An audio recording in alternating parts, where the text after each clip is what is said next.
Bonjour à tous, aujourd'hui QCM tiré donc d'un sujet officiel assez difficile sur les suites. Donc pour tout entière, on suppose que UN est plus petit que VN et plus petit que WN. UN tend vers 1, WN tend vers 3. Un VN est coincé entre les deux. Qu'est-ce qu'on peut dire? Et ça, c'est pas si simple. Ce qu'on peut faire quand on demande une propriété valable quelles que soient les suites UN, VN et WN vérifiant des conditions, c'est de prendre des cas particuliers. Je pourrais par exemple essayer, donc c'est vraiment un cas particulier qu'on peut prendre, on pourrait prendre par exemple une suite qui pour tout n, eh bien UN est égal à 1, et en même temps WN serait toujours égal à 3. Conclusion, pour tout n, VN serait entre 1 et 3. C'est la seule information qu'on aurait. Et dans ce cas-là, eh bien on pourrait prendre par exemple une suite VN constante égale à 0, et dans ce cas-là, elle convergerait puisqu'elle serait constante. Donc ça éliminerait, vous voyez, la D.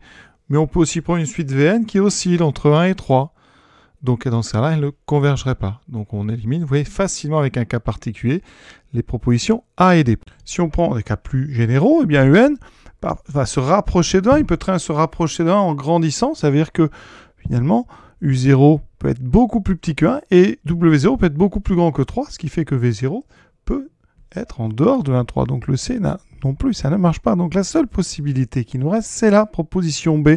Alors on va regarder, parce qu'on nous dit ici UN croissante. Donc UN croissante, ça veut dire que U0 est plus petit que 1, Q est plus petit que U2, etc. Plus petit que U3.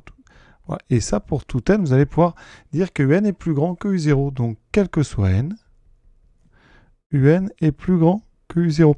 Et si on met ça dans notre encadrement, ça veut dire que VN est toujours plus grand ou égal à UN, qui lui-même est plus grand que U0. Donc VN est toujours plus grand que U0. Et ça veut dire que U0, eh bien, minore tous les termes de la suite. Donc minore la suite VN. Donc U0, eh bien, minorant de la suite VN. Donc on dit bien que la suite VN est minorée par U0. C'est donc la réponse B. Question pas facile, ça peut perturber le jour du bac. Donc préparez-vous à ce genre de possibilités. À très bientôt.